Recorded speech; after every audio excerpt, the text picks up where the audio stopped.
What's going on, guys? Welcome back to Ride Review. Today we are checking out the Radster Trail.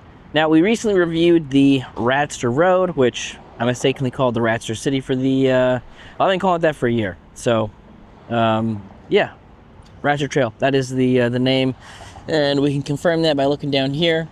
Now, with this one, if you watch the Radster Road, and you like some of the cool tech and some of the things that Rad's doing on some of these bikes, and you're really gonna like this because it's basically more or less very similar, but this is designed for a little bit more of a high power off-road performance. And yeah, as far as use case goes, this is something that it would work out as sort of a commuter, but then you have the option to go off-road. We got these larger knobby tires. These are a 27.5 by 3, so these are pretty big tires. These are actually a really cool tire size. I'm a big fan of 3-inch tires because it has a little bit more nimbleness than a 4-inch, but the 26 by 4 versus the 27.5 by 3s, very similar size. So I like these quite a bit. Now, when I'm talking about doing like off-roading stuff, you obviously we got some knobs here, but the real thing we're looking at is these side knobs. So the side knobs here are really what's going to give you your control when you get to an off-road environment, whether it's gravel, loose dirt, things like that. This is where you're going to get your traction in the turns, whereas on a street tire, it doesn't have any knobs. Usually they're pretty flat, and so that gives you a really good grip when you are around concrete, places like this. But when you get off-road, you really want these side knobs. So we got that. We got front suspension. The motor back here is a 750 watt motor with 100 newton meters of torque, which is, just as context, most of the bikes sort of play in that 75 to 85 range. Pretty common on a lot of the bikes that you see out there today. So with this one, 100 newton meters of torque, definitely has a little more pep in its step, if you will. So use case wise, this is something that, again, neighborhood, it's okay for that, but you have the option to go off-road. So if that sounds like something you're looking for, then this might be the right bike for you. Now, the way we can tell if it's the right bike for you, kind of work through a checklist, right? First one, it's going to be price. Is it in your budget? Right now, it is going for $21.99, and you can always check on their website to see like the latest pricing and whatnot. But right now, it's $21.99, and so for what you get, is it worth the price? But the biggest question is it in your budget, right? I don't know you. I'm just a guy making videos about bikes, so that's something you got to answer for yourself. Is it in your budget? If $21.99 is in your budget, we can move on to the next section, and that is going to be use case. So we talked a little bit about sort of how I envision this bike being used, but the things we're going to look at to sort of decide if that would work for you, it's going to be the motor and the battery. Those are the two biggest components on any e-bike, and we want to make sure that these are going to fit what you want to do. As I mentioned, 750 watt motor, 100 newton meters of torque, definitely got a nice little bit of pep to it, especially because we got these, larger tires. Probably gonna be taking this off-road a little bit. It is nice to have the extra power there when you need it, but it's a torque sensor. So the difference between a cadence and a torque sensor is on a cadence bike, and you've probably seen that on some bikes. It's usually, at this point in the industry, it's a little bit more of a low-end thing. Some people like it. It is a personal preference at some point. But with the cadence sensor, there's just magnets in there. As the cranks are rotating around, it's basically on or off as far as the power goes. So you're actually setting your top speed by setting your level of pedal assist, and you do that in the computer. We'll walk through that in a little bit here. But with a torque sensor, it actually measures how hard you're pressing down the pedals. So with cadence, I'm gonna do it backwards. So basically like this, it's on or off. So if you're in pedal level 1, you're going 8. If you're in pedal level 5, you're going 28. Yeah, it's very binary in that sense. With a torque sensor, it's actually sensing how hard you're pressing on the pedals. So the more pressure you put down on the pedals, the more power you actually get from the motor. Now, that sounds similar to a traditional bike because it is. So on a regular bike, the harder you pedal, the faster you go. That's how physics works. So having a torque sensor, it's a lot more like riding a traditional bike. So if you've been on a bike before, you start to pedal a little bit and it just jumps off on you, that's probably a cadence bike. With this one, even if you're in pedal level 5, you can go 7-8 miles an hour, just kind of gingerly pedaling. Now you are getting some assistance, 100 watts, something around there, but when you really want it, all you gotta do is press on the pedals and then you go. So different ride experience when you compare like a torque and a cadence sensor. So motor-wise, I think we got enough power, definitely enough torque again, kind of compared to some of the other bikes. And then the battery we have here. Now this battery is Rad's Safe Shield technology. Just, you know, talking about the safety specs real quick. It's a 48 volt system, and the Safe Shield basically means, and you can kind of see in their little logo here, you see how all the cells look like they're a little bit separate? So if one of these cells does go bad, it's not going to cascade and, you know, catch all the cells on fire and end up like those videos we've seen on Facebook. So that is nice that they are doing that. The whole thing is UL certified. So the battery's got its own UL certification, 2271, and then the bike as a whole is certified by UL to the 2849 standards. So Underwriters Laboratory, that's what UL stands for. They are a third-party verification company. So people send them their products and they decide if it is safe for consumers. So they said, gave us a big thumbs up here for consumer safety on this bike. Now I have seen Rads, ridden Rads for many years, and the Radster Trail and the Radster Road, in my opinion, are big step forward for them as far as tech and the look of the bike and just the overall build quality. Everything about this bike compared with pretty much everything they've ever put out is, you know, night and day in some respects, because I think they really nailed it here with this one. If you're going back and forth between the Radster Trail and the Radster Road, really boils down to tires and use case, in my opinion. I mean, everything else is basically the same. So, yeah, if that's why you're here, you're trying to compare those two and you don't know which one you want to go with, you want to do some off-roading, I would go with this one. And if you're only going to be in the neighborhood, then you know what, the Radster Road might be a good option for you. But if it were me, just again, this is my use case, I'd probably go with the Trail. I think I like that one a little bit more. Now this is the regular size. It does come in a large size as well. You can check their website to kind of see height ranges, but just so you know, we are working with the regular one here. Now, a lot of Rad bikes are step-throughs, right? So you kind of figure this comes down here, you can step through here, it's a little bit easier to get on and off. With this frame, both the Trail and the Road, we do have these mid bars here, which are going to give it a lot of, as far as like the frame build goes, it's going to be very robust, but it does take away a little bit of our step through. So technically you'd call this a mid step. In my opinion, not really something you'd step over anyway. So it is throw the leg over, because it is, you know, pretty tall as far as a stand over height goes if you wanted to step through it. So something to consider if you're somebody that has lower back problems, knee problems, any sort of issues kind of relating to mobility, and you're looking for a step through, this probably isn't going to do it for you, because, you know, this is quite a hike to get your leg over it. So it is going to be a traditional mount for most people, unless you're, you know, 6'8" and you know, that's a step through for you. But all of us that aren't 6'8", traditional bike. Now, when it comes to the battery, this is lockable and removable. This pops out, this semi-integrated battery. And they did kind of give us these grooves. You can kind of see it here with my thumb grabbing onto it. So it is very easy to get this thing on and off, which I like. And again, we have the option to charge it on the bike. You can charge it right over here. Now, most people probably never going to take this off, but the lock's right here. Unlock it, pops out, and you're good to go. If you are in a situation where you want to park the bike in the garage, but you want to charge the battery somewhere else, you could do that. Now, as far as range goes, Rad says this is a 65 plus mile bike. Now, while having a torque sensor system does make everything a little bit more efficient in general, a 15 amp hour battery, 48 volt system, probably not going to get most people 65 miles. If you are a little bit lighter, you're playing around with lower levels of pedal assist, it is possible. I'm not saying that's out of the question. But I think for most people, they're gonna be looking at 45 to 50 miles kind of being their high end. And if you are, you know, doing an average pedal assist, you're 3 or 4, you know, you're wanting to cruise a little bit, using the throttle every once in a while, probably looking closer to 35 miles. Now, that's just something to take into consideration. Rider weight's another one, the terrain you're on.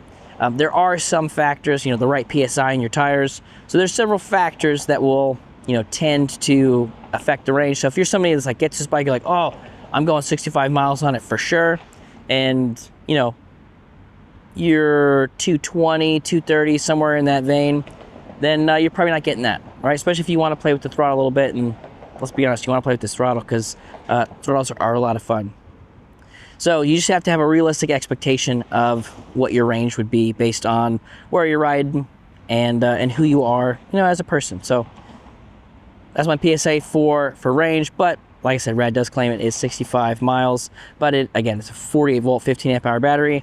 And I think realistically for most folks, 35 to 50 is probably going to be your average range for most folks. Now, the next thing to talk about is going to be terrain.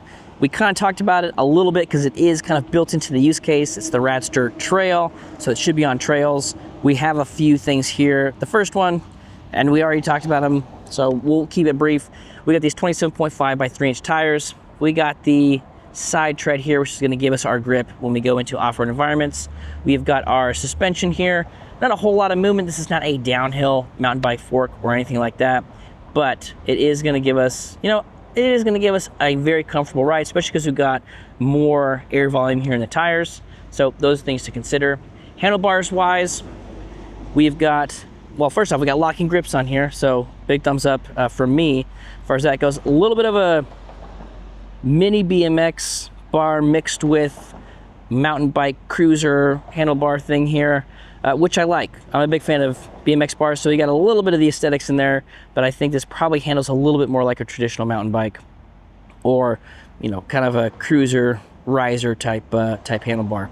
So you got some good grip on here. We do have, as far as the twist throttle goes, some of these twist throttles, they end up getting real fat here, which kind of changes your grip a little bit. But this one, as you can see, it's pretty straight on with the grip. I like that. As far as half twist grips go, I think that's okay. A big thumb throttle guy, but if I had to take a twist throttle, I like this one quite a bit. I think this one makes a little bit more sense, especially if grip's important and we're going to be off-road. The other thing when we're talking about off-road, and this will kind of lend itself into talking about the gearing here, is we do have trigger shifters. So what's nice about trigger shifters versus like an SIS index shifter that we see on a lot of bikes, the SIS index shifter's up here, and so in order to change gears, we got to bring our hand basically off the handlebar to adjust the gear. So we're losing our grip, right? And if we were going off-road, we got our locking grips here. This should be nice and firm, and we can adjust that a lot more. We have a lot more grip on here while we're adjusting our gears with the trigger shifter. So I think that makes sense for the use case. Hydraulic brakes, and we'll get into that a little bit more when we get to the safety, but we do have hydraulic brakes here, so that's gonna give us more grip, more control, better stopping power. But jumping back to the gears, we got our Shimano trigger shifter here, 8 speeds, and that is connected back here to our Shimano Altus derailleur.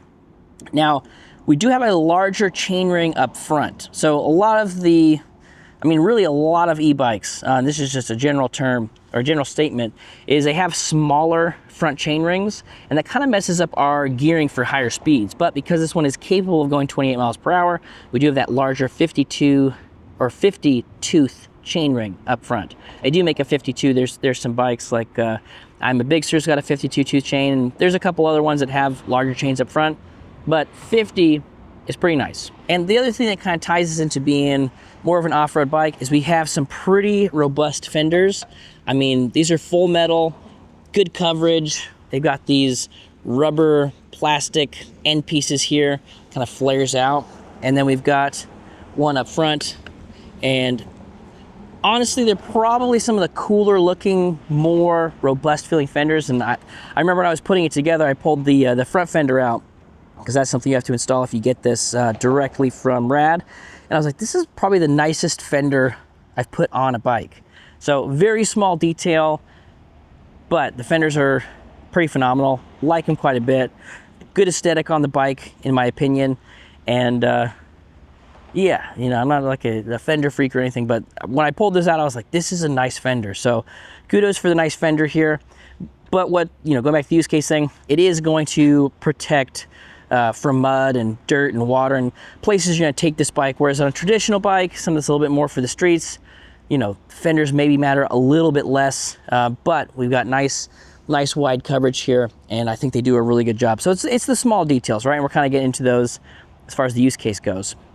But the next thing I want to talk about is our cockpit. So up here, we've got our control pad on this side, got a power button up here, and one little gem. So we have a USB-C plug right down here. So if you have your phone or a GPS, you want to mount something up here, you can plug this in and charge it off the battery, which I think is a really cool addition. And again, thinking of like future tech stuff, we have a lot of USBs, type A's, right, that we'll see just full USBs here, but this is USB-C, so I think that is pretty interesting. So to turn the bike on, press and hold the power button, which is up here at the top. Our screen is going to power on over here, and right now we can see our lights are on. I'm going to turn those off. Just press and hold this button right here, which is the plus button, but it's plus, and you see a little light icon there. So right now it's going to show us, put it up this way. So 0 watts, we're not going anywhere. Motor's not working. We're at 50% battery. We got 7 miles on the odometer here. This is going to show us our speed when we're actually going, and when we get to the ride test, you know, we'll be able to see how fast we're going. 5 levels of pedal assist. And one of the cool things about this display is there's a few options. So let's see, hold. So you hold up and down, right? Plus and minus here. Now you can clear your trip. You can change the class of the bike. So we got class 1, class 2, class 3, 25 miles per hour, and class 3, 28 miles per hour. So depending on your local rules and regulations, 25 miles per hour might be the top speed for class 3, but you know, this is America, this is Texas, so 28 miles per hour is going to be our class 3 speed, so we'll leave it there. We can change the units from miles per hour to kilometers per hour. We can have the range. So for here, we'll get into here. Let's see, set, and then we're going to toggle this over to, toggle it up to on. We're going to lock that in, return to the menu. Now when we go back, now it's going to show us our range. So before it said 50%, now it's showing us 33 miles. I don't know how accurate this is. Honestly, I haven't done enough riding on some of the newer rads to determine if this is like very accurate or not. And also, you know, it again depends on rider weight. It depends on terrain. So don't know how accurate this is. I'll go back into the menu. I prefer to leave that on off, which will just show us our percentage, which I like. We can change the brightness, so we got 5 different levels of brightness. We can have bike security. Now, what is bike security? Well, let's go ahead and we'll set it, turn it on. Turn the menus. It says, warning, a passcode or NFC card will now be required to operate the bike. Go to passcode to confirm the passcode. I'm gonna return to menu. And then we will press and hold both these to come out of it. And I'll show you what this looks like when we turn it on. So we're gonna go ahead and turn it on. And if you had noticed these little cards dangling here, these are NFC cards. So you can put in a passcode if you want to. I like the NFC cards, so we just tap that up here, boom, unlocks your bike. Now what's cool about these is, yes, you can carry around this little card, and for some people I think that might make sense. You know, it's got the Rad Power Bikes branding on it. It's an okay looking card, but if we go back to that menu, go down to NFC, you'll see we got 5 different slots here. And I don't know if you're aware, but there's NFCs in your phone, credit cards, there's lots of different cards. And so if you have an NFC chip, you can actually bind any NFC chip you want to. I mean, as long as it conforms to, you know, these standards, and you can unlock your bike with anything. So I think that is pretty cool. Set a passcode here. It's got information about your battery, controller version. This is some of the parameters, or not parameters, but the, what's the word I'm looking for? Stuff, the software version of those things. And then we can get back out of here, and boom, we are back to the menu. To turn on the lights, like we mentioned, we're going to press and hold the plus button here. And you can see that that is on over here. We got our front light. Now, as far as front lights go, not terribly bright. It's good for being seen, not necessarily great for going high speeds if you're, you know, out in the boonies and that's kind of your only light source. But it is nice to have, you know, a decent front light. And then over here in the back, when we hold our brake, we do have braking integration. So as I pull this brake lever up here, like this, it's letting people know behind me, hey, I'm braking. And right here, these 2 buttons we haven't touched yet, these are our turn signals. So it does have turn signals, which is cool. Also shows you here on the display that you're turning. Go to the right one and just click it again to turn it off. So what I have found, and this is just my personal experience, is when I have a bike with turn signals, I'll turn them on. I will 100% forget that they're on for the next mile after I made that turn. So it is nice that we do have indicators here on the screen, I feel like I'm much more likely to see that than some of the turn signals where they just got a little light here. I'm not looking there, you know, but I will look to see how fast I'm going, battery percentage, things like that. And so more likely to see it there. So I like that they include that. Let's go ahead and turn the bike off. And the next thing we're going to talk about is some of the accessories that come here on the bike. Now, as far as accessories go, we have pretty much talked about all of them, so I'm just going to run through those real quick, more of a recap. First one, start up here. We got locking grips. We like locking grips. We have got a USB-C cable under here. That's kind of a unique thing for them. NFC cards that come with the bike, kind of a unique thing for e-bikes. We have got a front light integrated into the bike, rear light with turn signals integrated into the bike. We've got a rear rack here, which is pretty nice. Now this thing can hold 55 pounds and it's got spots here so we can, you know, easily attach one of Rad's rear baskets to it. Obviously, if you wanted to go third party, it's a pretty big, nice wide rack. So there's a couple of options there as well. We've got a full set of fenders here in the rear, up in the front. Now, one thing we're kind of missing, a little bit of a safety thing, a little bit of an accessories thing, is we don't have any sidewall reflective stripes on the tires. We do have this cool, you know, tan sidewall, which I think is pretty nice, but we are missing, just from a safety perspective, having those sidewall reflective stripes. If you think about it, you're riding at night, you got your front light towards the front, you got your rear light towards the rear, and if somebody comes at you from the side, it would be very difficult for somebody to see both of those things. However, you know, think if somebody's in a car, their lights are shining on those things. Those reflect really well and are very easy to see people at night. So that might be something to look to upgrade or add those, you know, maybe to the next version of the bike. I think those things would be pretty sweet. We do have a spot to mount a water bottle down here. Now what's cool about this, a lot of times with the step-through bikes, they have something very similar, and it's the pros and cons. Like, yeah, your water bottle's down there, but now you lose your step through. You don't really lose your step through on this one because it is sort of that mid-step, really is a step over bike. So I think that's pretty cool in this case. We do have a spot to mount a front basket. So if you do have something on the back where you know, you load up some gear, you want to load up something else in the front, you do have that option as well. So really, they kind of have some really cool accessories in here. And again, I kind of started out saying this, I think that the Radster Trail and the Radster Road are both really cool steps for Rad. Hopefully that's sort of like the next bikes that we see from them will be, you know, similar to that. We do have the Rad Kick that came out, kind of a use case bike, in talking with them about like how they designed that one. So it doesn't really have like all this cool tech, but you know, for their, you know, more premium, the nice bikes, I hope that they kind of stick with some of the design philosophy here, because I think that is pretty sweet. All right, the next thing I want to chat about is weight and transport. So for somebody who's looking to get this bike, and let's say you want to transport it somewhere else, to go do your riding somewhere else, that's when you start to think like, oh, how am I going to move this bike?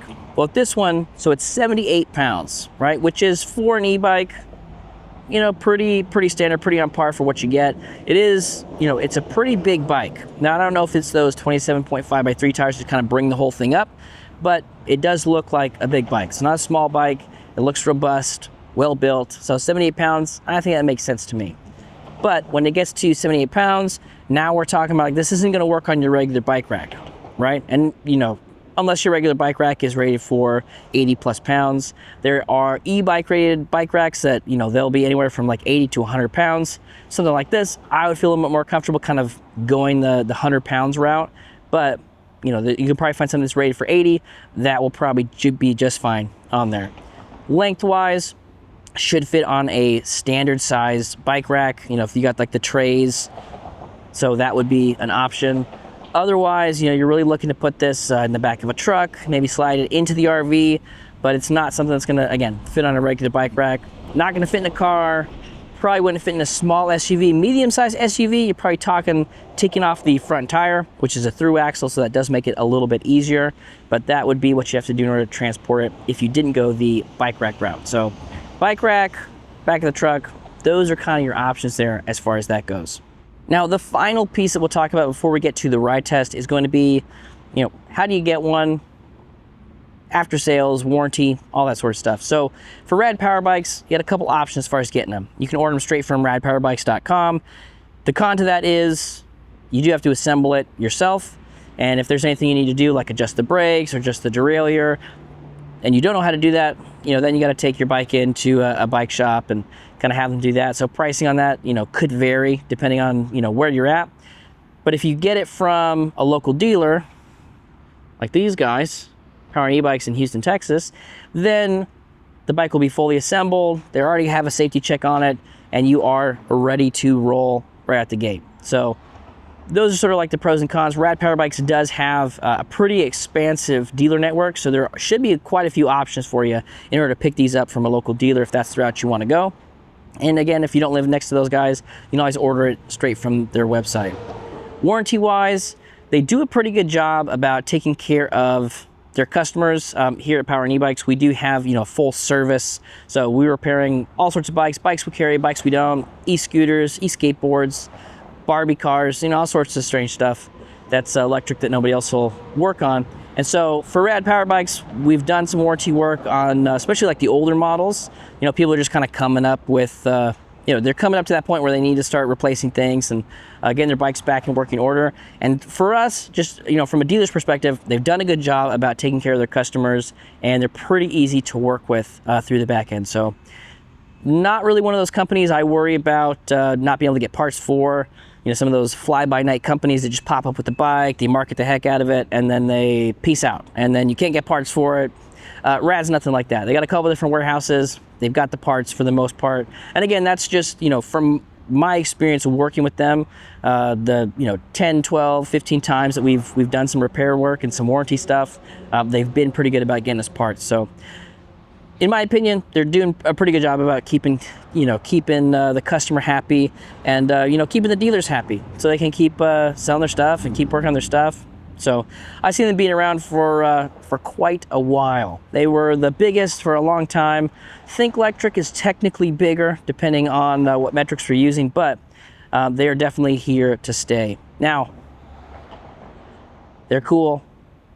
The bike's cool. How does it ride? So let's head outside I guess we're already outside. So I'm just gonna go do a ride test. All right, guys, we are outside for the ride test on the Radster Trail. So let's go ahead and turn it on. Power button's up here.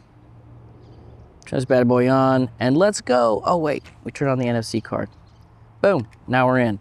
So one of the things I always like to test is if we have it in zero, does the throttle work? Yes, it does. So 0 through 5, you've got full access to the power on the throttle. Even in 0, this is gonna go 20 miles an hour. Now, personally, I would probably rather see it like in 0 doesn't work, and then 1 through 5, you have all the power, just from a safety perspective. If you think like, you let somebody hop on the bike and they're just kind of messing around, they're not used to the throttle, and they hit it and they're like, whoa, and then they go. But let's go ahead and put it in pedal assist level 1, and let's do some pedaling. We'll test out this torque system here. Like I mentioned, this is not a cadence system, so pedal assist level 1 doesn't just take you to a set miles per hour, it gives you a set percentage of the motor. So if I pedal a little bit harder, I'm still getting 50, 60 watts from it, but I'm not cut off at any miles per hour. I just keep putting in more work, and then I can keep going up at that percentage of motor assistance. So in pedal assist level 5, go ahead and do this real quick. So pedal assist level 5, this is 28 miles per hour. We should be absolutely cruising, but I'm not giving it too much, and we're just going 12, 13 miles an hour. Then as soon as I, really put some pedaling into it, now we're getting up to our top speed. Now, one of the things that I've noticed is the same on here as it was the Radwagon 5, is that the torque system for them, it's a little bit, the torque curve is a little bit steep compared with some of the other bikes. So it's not the smoothest torque sensor. It does have a little bit of a jump to it. And so you kind of notice that in pedal assist level 5 like we're at now, and we're getting 0. Once we kind of get to a certain threshold, it jumps up to like 500 watts, right? So it just wants to take off a little bit. Now, if you are looking to have that peppy ride, as soon as you hit it, you're gone, then, that's sweet. But if you are just kind of, again, we're in pedal assist level 5, and we're just kind of trying to like go around a little bit, and just kind of kicks in, and it just, you know, it jumps up a little bit. But if you're in pedal assist level, let's try 2. Kind of see what that feels like. That's a little bit smoother there. Pedal assist level 3. Yeah, that one's, pedal assist level 3 is pretty smooth. So if you're looking for a little more of a smooth ride, pedal assist level 3's probably a spot to have it. But as you can see, like, I'm putting in some more work into it, and you know, we're over 20 miles an hour right now, still getting assistance, still going faster. And so that's one of the big, I think, things for most people, their preconceived notion of pedal assist levels comes from the realm of cadence, right? Where it's like, oh, pedal assist level 1 takes me to this miles per hour. Here, it's a percentage of the motor. So pedal assist level 3, you know, it's gonna give us, you know, 300 watts of power or so. It'll spike a little bit when I put in some more effort. But I'm still able to go, you know, over 20 miles an hour. So if this was a cadence bike, 3 would probably be like 18 miles an hour. But again, I put in some more work, I'm getting some effort. And for me, pedal assist level 3 might be the sweet spot. Feels a lot smoother when we're at like going, you know, these slower speeds, and we go to kind of hit on it. 3 is a little bit slower, but we still have enough juice to where we can, you know, kick in and get up to speed pretty quick. So that's just the way that their torque sensor, you know, works. It seems like the torque curve changes for every level of pedal assist we have. It's not very consistent. Whereas there's other bikes like, you know, the I'm a Big Sur, for example. It's got a very consistent torque curve throughout all the levels of pedal assist. Now they might vary a little bit, but I mean, you can go 7 miles an hour in pedal assist level 5 there, and then once you start to, you know, press down, it doesn't just kind of jump up. You're really, you know, it really does. It's a nice curve. It's smooth. So this one, again, a little bit peppier, but it's just something you got to know. You know, not all torque systems are the same. They're not programmed the same, using different components. But for me, I think pedal assist level 3 probably would be how I'd ride this most of the time. Maybe 4. Nah, who am I kidding? I'd be on 5 the whole time. But if I was looking for smoothness, oh yeah, those hydraulic brakes. If I'm looking for smoothness, I think 3 is kind of the sweet spot. And if you're looking for just like get up and go, boom, pedal assist level 5 will do it for you. But again, not speed, it's a percentage of the motor. Let's see how fast we can get going here.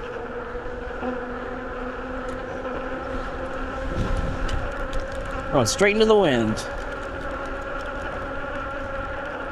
28, pretty easily.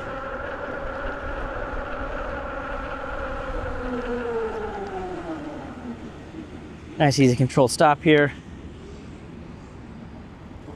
Now one thing with these bigger tires in general, they tend to have a little bit less maneuverability to it. So it feels pretty good. Not too shabby, but we're going straight.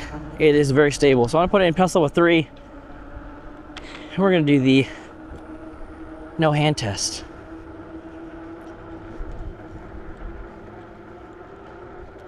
That's pretty good. Pretty stable.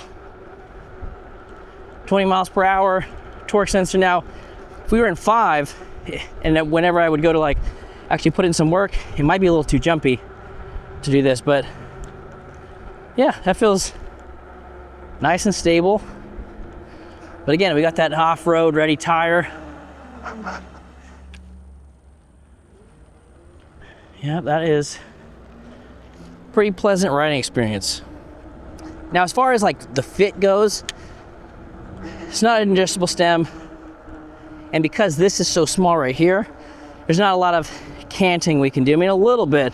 It's not going to change where our grip is too much. So if you are a little bit taller, you know, the large might be for you, because as soon as I get, because I'm not really at good pedal geometry right now, I'd probably be bent over a little bit too much for like an upright ride. Right now, it's a pretty upright ride for me, about 5'10". But again, as soon as I get into like a good pedal geometry, if that's where I want to be, then I'd probably be leaning forward a little bit. So it wouldn't be a straight up and down ride. Whereas right now, it's, you know, it's more or less a straight up and down ride for me. So things to consider. And a skid stop to end it all. Well guys, I think that is gonna do it for our review on the Radster Trail. If you guys got any questions for me, let me know down in the comments. I love talking to you guys, and we'll catch you on the next one.